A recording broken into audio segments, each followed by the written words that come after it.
नमस्कार दोस्तों, ज्ञान अकेडमी पर आप सभी का स्वागत है। तो दोस्तों, आज की क्लास में हम आरपीएफ एसआई एग्जाम और एनटीपीसी एग्जाम में किस टाइप के क्वेश्चन पूछे जाते हैं उसके बारे में चर्चा करेंगे। तो दोस्तों, आज की क्लास में हम देखेंगे जीके, मैथ्स और रीजनिंग के इम्पोर्टेंट क्वेश्चन जो कि प्रीवियस एग्जाम में बार बार पूछे गए हैं और आने वाली परीक्षाओं में भी आपके पूछे जा सकते हैं दोस्तों।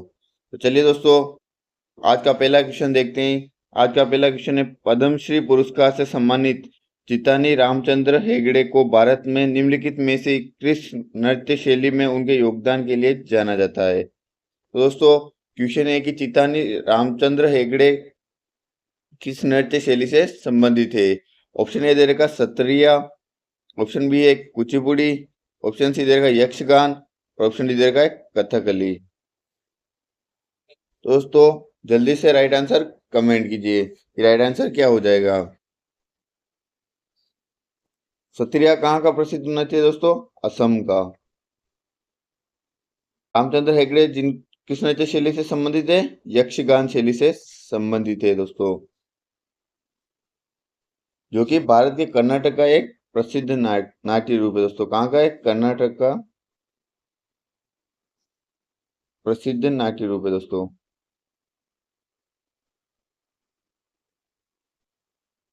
उनकी शैली के कारण दोस्तों इतनी लोकप्रिय इसे चितनी घराना भी कहा जाता है। क्या कहते हैं दोस्तों? चितनी घराना भी कहा जाता है दोस्तों। यक्षगान के अन्य कलाकार कौन कौन से देख लीजिए दोस्तों। अन्य प्रसिद्ध कलाकार, परमेश्वर हेगड़े, परमेश्वर हेगड़े, कलिंग नेवादा,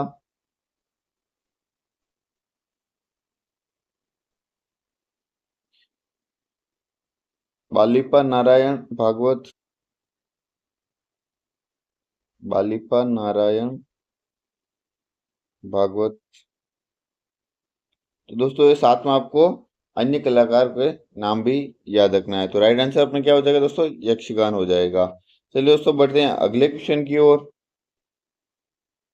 अगला क्वेश्चन है दोस्तों, वैदिक मंत्रों या भजनों के मुख्य संग्रह कहलाते हैं दोस्तों। वैदिक मंत्र या भजनों के संग्रह को क्या कहते हैं दोस्तों? ऑप्शन ए दे रखा है सूत्र, ऑप्शन बी दे रखा है पद, ऑप्शन सी दे रखा है संहिता और ऑप्शन डी दे रखा है मुख। तो दोस्तों, राइट आंसर कमेंट कीजिए दोस्तों, क्या हो जाएगा इसका। दोस्तों, वैदिक मंत्रों के संग्रह को क्या कहा जाता है? संहिता कहा जाता है। ऑप्शन सी राइट हो जाएगा दोस्तों। तो सबसे पुराना ग्रंथ कौन सा है दोस्तों? ऋग्वेद, पुराना ग्रंथ ऋग्वेद। सबसे पुराना ग्रंथ कौन सा है दोस्तों? ऋग्वेद है, जिसमें 1028 वैदिक संस्कृत मंत्र और कुल 10,600 छंदों का संग्रह है दोस्तों। कितने? 1000 तो वैदिक संस्कृत मंत्र है दोस्तों, 1028 वैदिक मंत्र और 10,600 छंद का संग्रह किसमें दोस्तों? ऋग्वेद में। तो ये सबसे पुराना वेद कौन सा है? ऋग्वेद हो जाएगा दोस्तों। तो अपने वैदिक मंत्रों या भजनों के मुख्य संग्रह को क्या कहा जाता है दोस्तों? संहिता कहा जाता है। तो संहिता का सबसे बड़ा संग्रह कौन सा है? ऋग्वेद है दोस्तों। चलिए दोस्तों, बढ़ते हैं अगले क्वेश्चन की ओर। अगला क्वेश्चन है दोस्तों, हाल ही में आरबीआई ने किस देश से 100 टन सोना वापस मंगवाया है दोस्तों? आरबीआई की फुल फॉर्म क्या है दोस्तों? जल्दी से कमेंट कीजिए। तो कहाँ से 100 टन सोना वापस मंगाया दोस्तों? ऑप्शन ए देगा संयुक्त राज्य अमेरिका, ऑप्शन बी देगा संयुक्त अरब अमीरात, ऑप्शन सी देगा यूक्रेन, ऑप्शन डी देगा ब्रिटेन। लहरों से डरकर नौका पार नहीं होती, कोशिश करने वालों की कभी हार नहीं होती। दोस्तों, इसी जोश से जुनून के साथ जुड़े रहिए और जल्दी से जल्दी अपने आंसर को कमेंट कीजिए दोस्तों, ताकि आपकी अपनी तैयारी को भी परख सके और हमारे साथ जुड़े रहिए दोस्तों। दोस्तों, इसका राइट आंसर क्या हो जाएगा? कहाँ से 100 टन सोना वापस मंगवाया था? ऑप्शन डी, ब्रिटेन से दोस्तों। जो कि दोस्तों 1991 के बाद में इतना सोना वापस मंगवाया गया दोस्तों। गिरवी रखा गया था 1991 में, जब विदेशी मुद्रा संकट आया था दोस्तों। इसे निपटने के लिए 1991 में ब्रिटेन के पास दोस्तों जो गिरवी रखा था सोना, उसको अभी वापस मंगवाया गया है दोस्तों। चलिए दोस्तों बढ़ते हैं अगले क्वेश्चन की ओर। अगला क्वेश्चन है दोस्तों, ताजमहल के मकबरे की रचना किसने की? दोस्तों यानी कि ताजमहल के वास्तुकार कौन है दोस्तों? साथ में आपको बताना है लाल किले के वास्तुकार कौन है दोस्तों। दोस्तों जल्दी से कमेंट कीजिए दोस्तों, राइट आंसर क्या हो जाएगा? Option A Bakhtiyar Lahori, Mohammad Isa, option C है शाहजहां, ऑप्शन डी देगा उस्ताद अहमद लाहौरी। तो राइट आंसर हो जाएगा अपने उस्ताद अहमद लाहौरी, जो कि लाल किले के भी वास्तुकार है दोस्तों। लाल किले के वास्तुकार कौन है?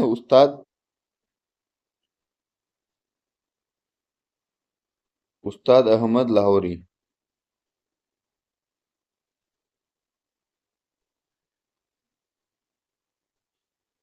चलिए दोस्तों बढ़ते हैं अगले क्वेश्चन की ओर। अगला क्वेश्चन है, हाल ही में चर्चा में रहा विवेकानंद स्मारक कहाँ स्थित है दोस्तों? तो दोस्तों ऑप्शन ए इधर का पुरी, ऑप्शन बी इधर का वाराणसी, ऑप्शन सी है कन्याकुमारी और ऑप्शन डी इधर का हरिद्वार। तो विवेकानंद स्मारक कहाँ स्थित है दोस्तों? जल्दी से अपना आंसर कमेंट कीजिए।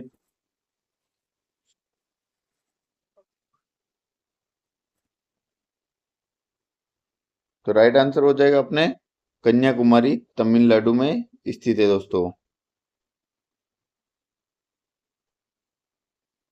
यह भी चर्चा में क्यों है दोस्तों? क्योंकि लोकसभा चुनाव अभियान के समापन पर प्रधानमंत्री नरेंद्र मोदी के द्वारा दोस्तों यहाँ पे जाकर ध्यान किया गया था, इसलिए अभी चर्चा में है दोस्तों। यह 1892 ईस्वी में स्वामी विवेकानंद ने कन्याकुमारी के तट पर ज्ञान हेतु इस रोक पर तैरकर पहुंचने का फैसला किया था दोस्तों। स्वामी विवेकानंद ने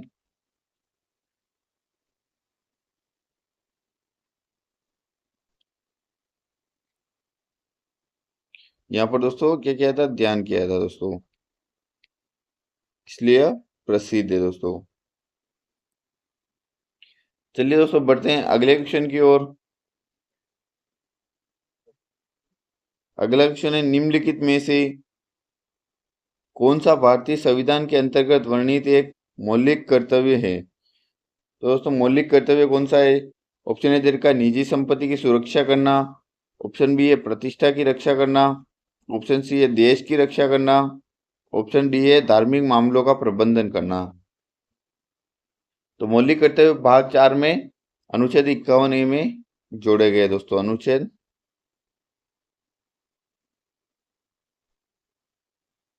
51 ए में भाग 4 में, भाग 4 ए, 51 ए के तहत मौलिक कर्तव्य जोड़े गए दोस्तों। तो मौलिक कर्तव्य को कहाँ से लिया गया है दोस्तों?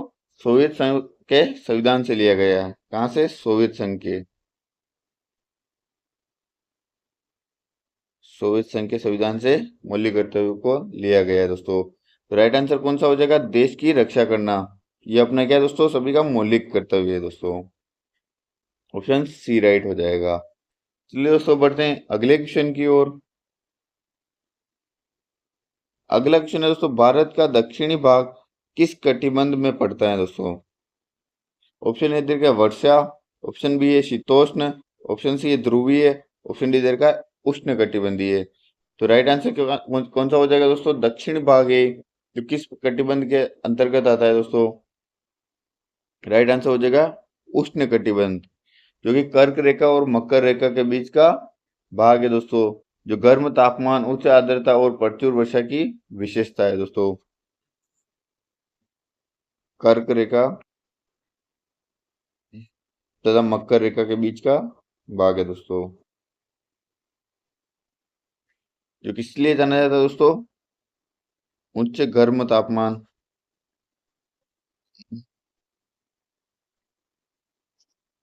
उच्च आर्द्रता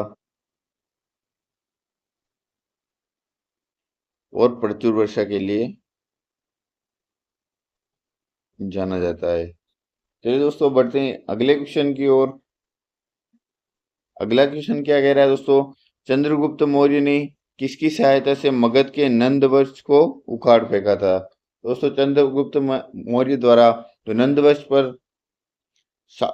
वंश पर कब्जा किया गया था, वो किसकी सहायता से किया गया था? Option A Skandagupta, option B है चंद्रगुप्त द्वितीय, ऑप्शन सी है विष्णुगुप्त और ऑप्शन डी दे रखा है समुद्रगुप्त। तो राइट आंसर क्या हो जाएगा दोस्तों, जल्दी से कमेंट कीजिए। राइट आंसर हो जाएगा ऑप्शन सी विष्णुगुप्त, जिसको क्या कहा जाता है, कौटिल्य भी कहा जाता है दोस्तों। नंद वंश का संस्थापक कौन है दोस्तों, महापद्म नंद। याद रखना दोस्तों, आपको एग्जाम में क्वेश्चन पूछा जा सकता है, महापद्म नंद। चलिए दोस्तों बढ़ते हैं अगले क्वेश्चन की ओर। अगला क्वेश्चन क्या कह रहा है, गुप्त प्रशासन के संदर्भ में विधि शब्द का संदर्भ है दोस्तों।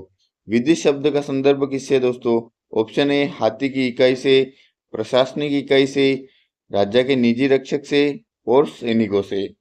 तो गुप्त प्रशासन का दोस्तों विधि का संबंध किससे है दोस्तों, प्रशासनिक इकाई से संबंधित है दोस्तों विधि शब्द।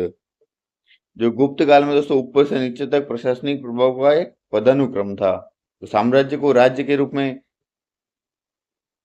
साम्राज्य किसके रूप में, राज्य के रूप में, राष्ट्र, राज्य, राष्ट्र या देश के रूप में प्रसिद्ध था दोस्तों। और प्रांतों में विभाजित किया गया, इसको वापिस प्रांतों में विभाजित किया गया था दोस्तों। जिन्हें आगे विषयों में विभाजित किया गया था और एक विषयपति विषय का संचालन किया गया था।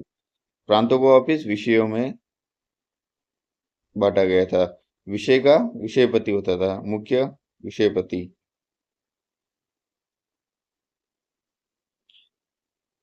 तो विषय के एक भाग को विधि कहा जाता है दोस्तों। विषय का एक भाग है जिसको विधि कहा जाता है, तो ये प्रशासनिक इकाई हो जाएगी। राइट आंसर क्या है दोस्तों, ऑप्शन बी राइट हो जाएगा, प्रशासनिक इकाई। चलिए दोस्तों बढ़ते हैं अगले क्वेश्चन की ओर। अगला क्वेश्चन है, निम्नलिखित में से कौन सा शहर मुगलों का पहला नियोजित शहर था। दोस्तों मुगलों का पहला नियोजित शहर कौन सा था, ऑप्शन ए का मिर्जापुर, ऑप्शन बी है फतेहपुर सिकरी, ऑप्शन सी है लखनऊ और ऑप्शन डी देगा लाहौर।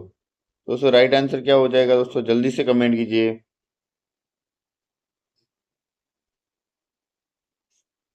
तो पहला नियोजित शहर कौन सा था, फतेहपुर सिकरी था, ऑप्शन बी राइट हो जाएगा। फतेहपुर सिकरी कहाँ पे, उत्तर प्रदेश में। इसको किसने बसाया था दोस्तों, अकबर ने बसाया था। अकबर ने 16वीं शताब्दी में बसाया था दोस्तों। फतेहपुर सिकरी का निर्माण दोस्तों 1571 से 1585 के दौरान हुआ था। 71 से लगाकर 1585 के दौरान हुआ था दोस्तों। 1986 में दोस्तों फतेहपुर सिकरी को यूनेस्को द्वारा विश्व धरोहर स्थल घोषित किया गया है। 1986 में यूनेस्को ने इसे विश्व धरोहर स्थल में, यूनेस्को द्वारा विश्व धरोहर स्थल घोषित किया गया है।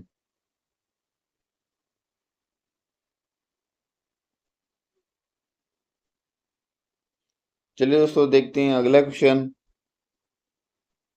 अगला क्वेश्चन है दोस्तों, निम्नलिखित में से कौन सी भारत में स्थित मीठे पानी की झील नहीं है। दोस्तों आपको गौर करना क्या देर का मीठे पानी की झील नहीं है। ऑप्शन ए देर का पुल्लिकट झील, ऑप्शन बी है लोकटक झील, ऑप्शन सी है भीमताल झील और ऑप्शन डी है नैनीताल झील। नैनीताल और भीमताल झील कहाँ पे स्थित है दोस्तों, उत्तराखंड में स्थित है। लोकटक झील कहाँ पे, मणिपुर में।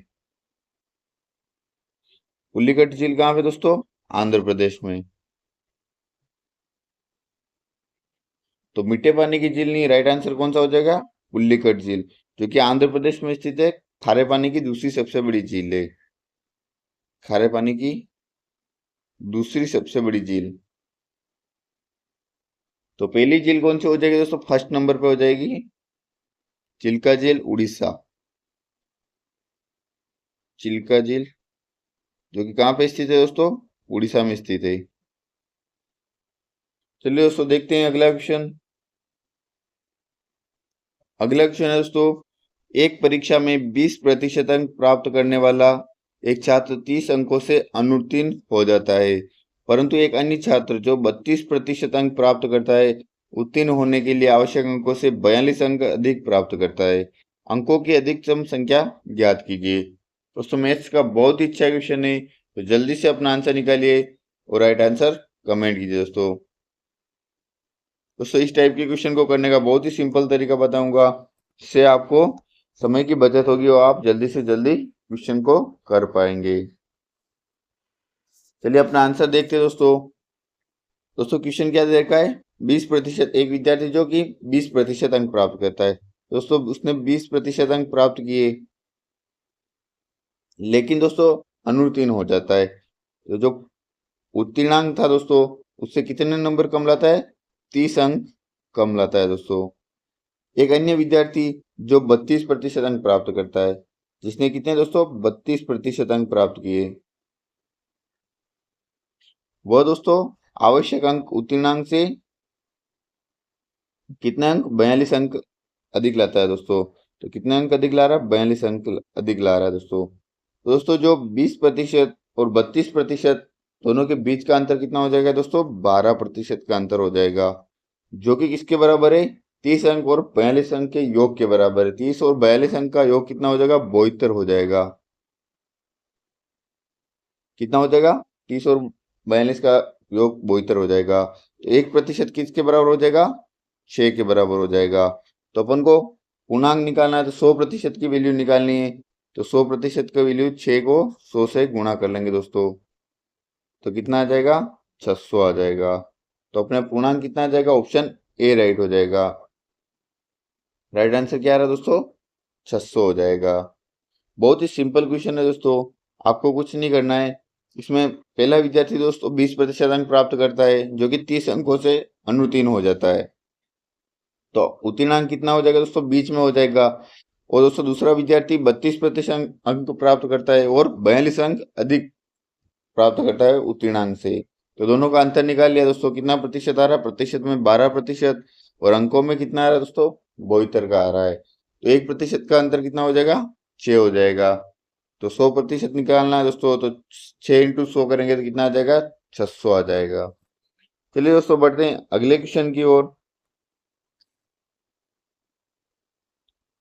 अगला क्वेश्चन है दोस्तों क्वेश्चन नंबर 13। किसी अंकित मूल्य पर 33% की छूट वाले विक्रय मूल्य तथा 20% और 15% के दो क्रमिक छूटों वाले विक्रय मूल्य में 504 का अंतर है, तो वस्तु का अंकित मूल्य ज्ञात कीजिए।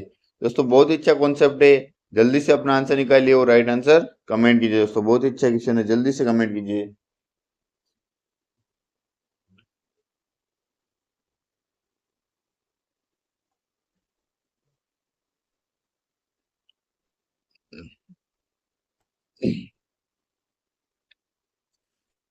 चलिए दोस्तों अपना आंसर निकालते हैं। तो समतुल्य छूट कितनी हो जाएगी दोस्तों, 20% व 15% के समतुल्य छूट निकालनी है। दोस्तों इसका एक फॉर्मूला होता है, क्या करना है, 20 प्लस 15 माइनस में 20 इंटू 15 बटा में 100 हो जाएगा। तो 20 प्लस 15 कितना है, 35 हो जाएगा। माइनस में 20 इंटू 15 करेंगे 300 हो जाएगा, बटा में 100 हो जाएगा। 2 जीरो से 2 जीरो कैंसिल, 35 में से 3 गया तो कितना आ जाएगा दोस्तों, 32 आ जाएगा। तो समतुल्य छूट कितनी होगी, 32%। और अंकित मूल्य पर 35% और समतुल्य छूट कितनी, 32%। दोनों का अंतर कितना दे रखा है दोस्तों, 504 दे रखा है, जबकि प्रतिशत में अंतर कितना है, 3 का है।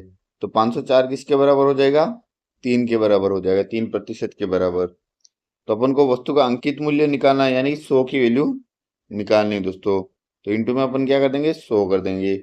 तो 3 का भाग 504 में देंगे दोस्तों, तो कितनी बार जाएगा दोस्तों, 3 3 1 6 और 24 8 24, 168 आ जाएगा।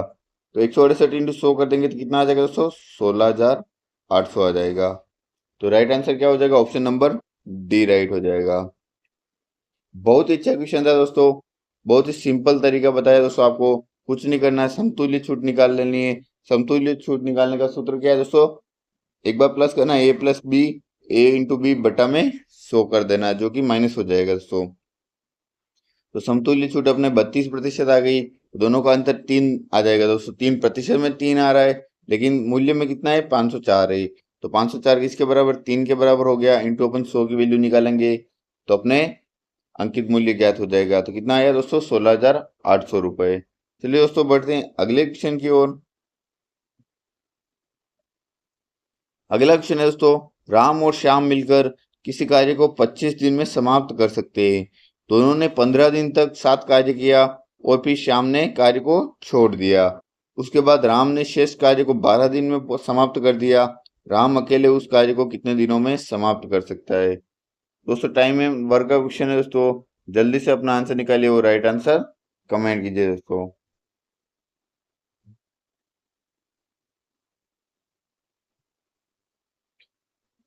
दोस्तों दोनों राम और श्याम दोनों मिलकर कितने दिनों में कार्य कर रहे हैं दोस्तों, 25 दिन में कार्य समाप्त कर रहे हैं।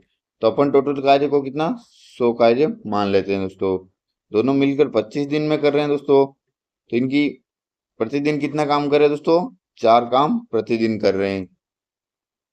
आगे क्वेश्चन क्या कह रहा है, दोनों साथ मिलकर 15 दिन कार्य करते हैं। दोस्तों 4 काम प्रतिदिन कर रहे हैं, तो 15 दिन तक काम करेंगे, तो 15 इंटू 4 कितना, 60 काम तो इन्होंने दोनों ने मिलकर पूरा कर लिया। अब कार्य कितना बचा दोस्तों, 100 में से 60 चला गया तो 40 कार्य बचा दोस्तों। उसके बाद राम ने शेष कार्य को 12 दिन में कर लिया दोस्तों। शेष कार्य 40 बचा, जिसको राम अकेला करता है कितने दिनों में, 12 दिनों में करता है। तो 40/12 हो जाएगा। तो राम अकेले उस कार्य को कितने समय में करेगा दोस्तों। तो कुल कार्य कितना है, 100 है। तो राम की कैपेसिटी कितनी आ गई दोस्तों, प्रतिदिन कितना कार्य करता है, 40/12 कार्य करता है। तो 100/40/12 हो जाएगा। तो इसको अपन सोल्व करेंगे दोस्तों, तो 100/40 इंटू में क्या आ जाएगा दोस्तों, 12 आ जाएगा। 1 0 से 1 0 कैंसिल हो जाएगा, 4 से 12 कट जाएगा 3 बार, 3 इंटू 10 कर देंगे तो कितना हो जाएगा, 30 दिन। तो राम अकेला उस कार्य को कितने दिनों में समाप्त कर लेगा, 30 दिनों में, यानी कि ऑप्शन डी राइट हो जाएगा। बहुत ही सिंपल क्वेश्चन था दोस्तों, कॉन्सेप्ट बेस है। आपको कुछ नहीं करना, जैसा तरीका बताया उसी तरीके से आपको क्वेश्चन को करना है। आपको एक्स मानने की और वाई मानने की जरूरत नहीं है दोस्तों इस क्वेश्चन में, ताकि आपके समय की बचत होगी और आप एग्जाम में क्वेश्चन को जल्दी से जल्दी कर पाएंगे दोस्तों। चलिए दोस्तों बढ़ते हैं अगले क्वेश्चन की ओर। अगला क्वेश्चन है दोस्तों, अरुण ने एक पुराना कंप्यूटर खरीदा और उसकी मरम्मत पर 110 रुपए का खर्च किए दोस्तों। फिर उसने इसे भोला को 20% के लाभ पर बेच दिया। भोला ने इसे 10% की हानि पर चंदन को बेच दिया। चंदन ने इसे 10% के लाभ पर 1188 रुपए में बेच दिया। तो अरुण ने कंप्यूटर को कितने में खरीदा। तो दोस्तों प्रॉफिट एंड लॉस का क्वेश्चन है, बहुत ही सिंपल क्वेश्चन है दोस्तों। तो अरुण ने इसको किस कीमत पर खरीदा वो आपको ज्ञात करना है दोस्तों।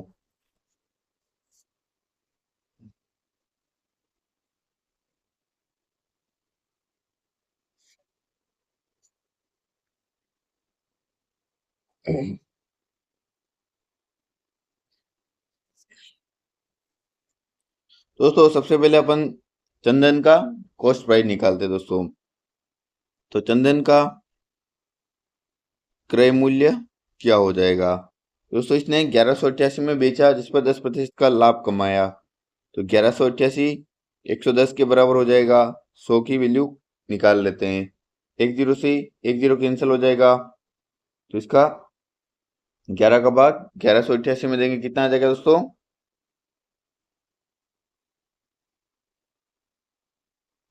108 आ जाएगा। 108 को 10 से गुणा करेंगे तो 1080 हो जाएगा। तो चंदन का क्रय मूल्य कितना हो जाएगा, 1080 हो जाएगा।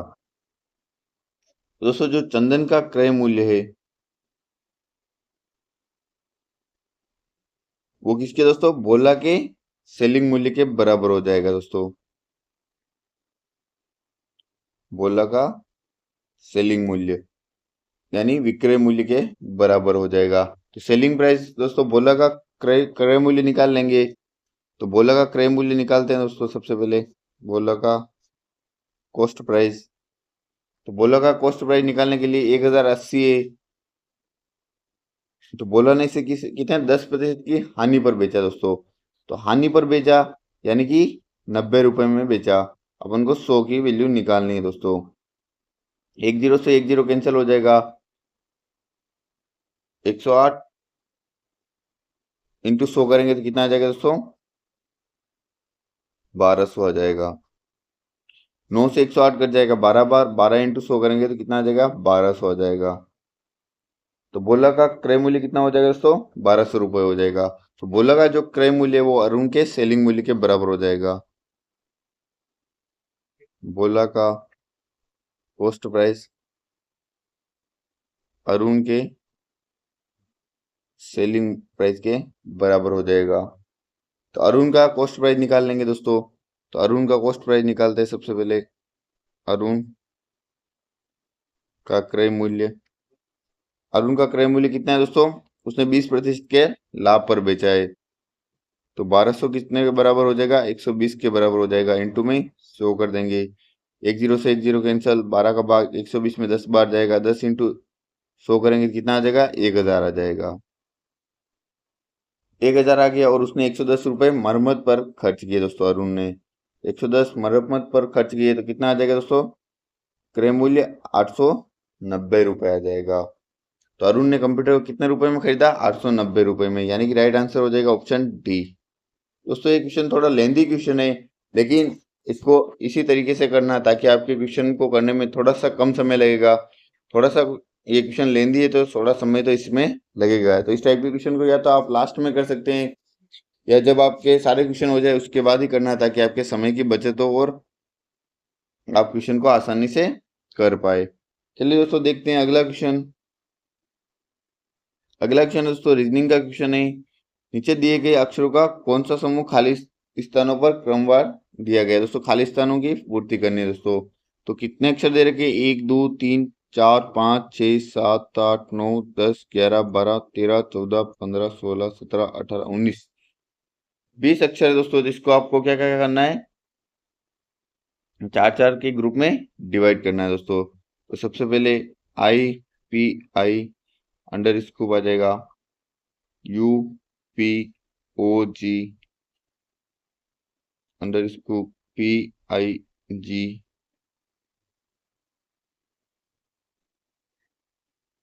POG IG। तो दोस्तों 4 4 के ग्रुप में अपन ने डिवाइड कर लिया दोस्तों। IPI यहाँ पे दोस्तों देखिए लास्ट में G आ रहा है, तो यहाँ पे अपन G लिख लेते हैं। UPOG, तो IPI तो यहाँ पे आई आ जाएगा। तो UPOG लिख रखा है तो यहाँ POG है तो U पहले आ जाएगा, तो U आ गया दोस्तों। और IP तो यहाँ P आ जाएगा। तो सीरीज क्या चली दोस्तों? IPIG, उसके बाद में UPOG, ऐसी कंटिन्यूस सीरीज चल रही है दोस्तों। तो अपने राइट आंसर क्या हो जाएगा? यहाँ पे G आया दोस्तों सबसे पहले। G ऑप्शन, C ऑप्शन ही जिसमें G पहले आ रहा है, तो C ऑप्शन राइट हो जाएगा। GIUPI।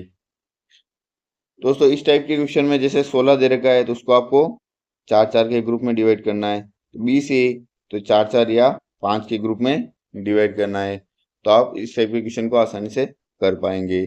चलिए दोस्तों बढ़ते हैं अगले क्वेश्चन की ओर। अगला क्वेश्चन है, एक विशिष्ट कोड भाषा में मैच को NYWYM लिखा जाता है और बोर्ड को CMDNI लिखा जाता है। तो इस कोड भाषा में प्रिंट को कैसे लिखा जाएगा? तो दोस्तों जल्दी से अपना आंसर कमेंट कीजिए कि प्रिंट को कैसे लिखा जाएगा।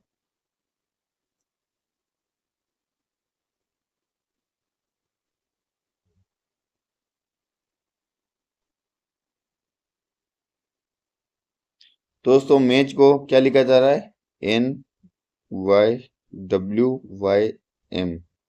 N का क्रमांक 14, Y का क्रमांक 25, W का क्रमांक 23, Y का 25, M का 13। M प्लस 1 कर लिया दोस्तों, 1 में से 25 माइनस 2 कर लिया, प्लस का 3 कर लिया, माइनस का 4 कर लिया और प्लस का 5 कर लिया। दोस्तों सीरीज क्या चल रही है? एक बार प्लस 1 किया, एक बार माइनस 2 किया, एक बार प्लस 3 किया, एक बार माइनस 4 किया। दोस्तों इसी टाइप से आपको प्रिंट का आंसर निकालना है। तो प्रिंट PRINT। दोस्तों P में प्लस 1 करेंगे तो क्या आ जाएगा? क्यू आ जाएगा। आर में आगे आपको क्वेश्चन को देखने की जरूरत ही नहीं है दोस्तों, ऑप्शन डी है जिसमें आपको क्यू दे रखा है, यानी कि ऑप्शन डी राइट हो जाएगा। लेकिन फिर भी आप पूरा सोल्व करना चाहते हैं तो आर में -2 करेंगे तो क्या आ जाएगा दोस्तों, पी आ जाएगा। आई में +3 करेंगे तो एल आ जाएगा। एन में -4 करेंगे दोस्तों तो क्या आ जाएगा, जे आ जाएगा। और टी में +5 करेंगे दोस्तों तो वाई आ जाएगा। तो Q P L J Y, right answer कौन सा हो जाएगा, ऑप्शन डी राइट हो जाएगा। चलिए दोस्तों बढ़ते हैं अगले क्वेश्चन की ओर। अगला क्वेश्चन है दोस्तों, एक सीरीज दे रखी है, उसको आपको पूरा करना है दोस्तों।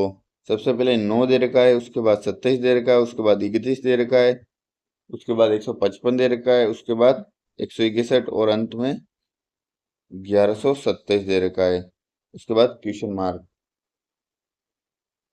तो दोस्तों बहुत ही सिंपल है, जल्दी से अपना आंसर निकालिए और राइट आंसर कमेंट कीजिए दोस्तों कि क्वेश्चन मार्क के स्थान पर कौन सा पद आएगा।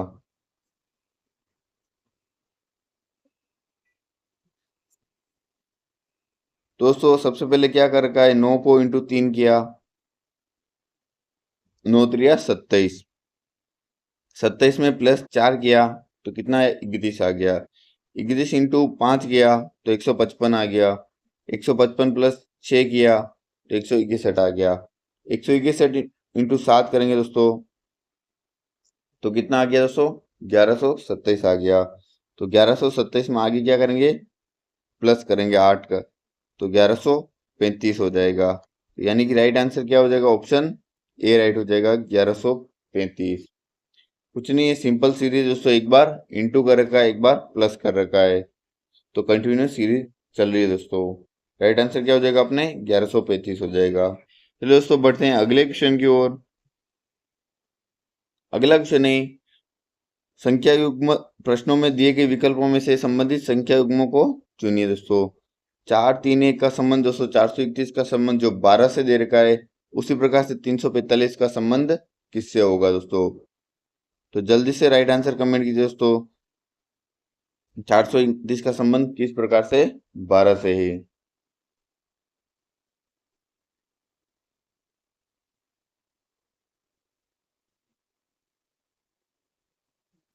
तो क्या कर रखा है क्वेश्चन में दोस्तों, 4 इंटू 3 इंटू 1 किया तो क्या आ गया दोस्तों, 12 आ गया। इसी प्रकार से 345 है, इसमें 3 इंटू 4 इंटू 5 करेंगे दोस्तों तो 4 3 12, 12 पंया 60 हो जाएगा। तो राइट आंसर अपने क्या हो जाएगा, ऑप्शन बी राइट हो जाएगा, 60 आंसर आ जाएगा। चलिए दोस्तों देखते हैं अगला क्वेश्चन क्या कह रहा है। अगला क्वेश्चन है दोस्तों, एक विशिष्ट कूट भाषा में पॉइंट को क्या लिख रखा है दोस्तों, 11 कूटबद्ध किया जाता है, और ग्रैंड डीएसटी को 11 कूटबद्ध किया जाता है। तो इसी भाषा में हेमंत को कैसे लिखा जाएगा। तो दोस्तों पॉइंट और ग्रैंड डीएसटी को 11 लिख रखा है, तो हेमंत को कैसे, इसी कूट भाषा में हेमंत को कैसे लिखा जाएगा, इसका आंसर आपको कमेंट करना है दोस्तों। जल्दी से अपना आंसर निकालिए।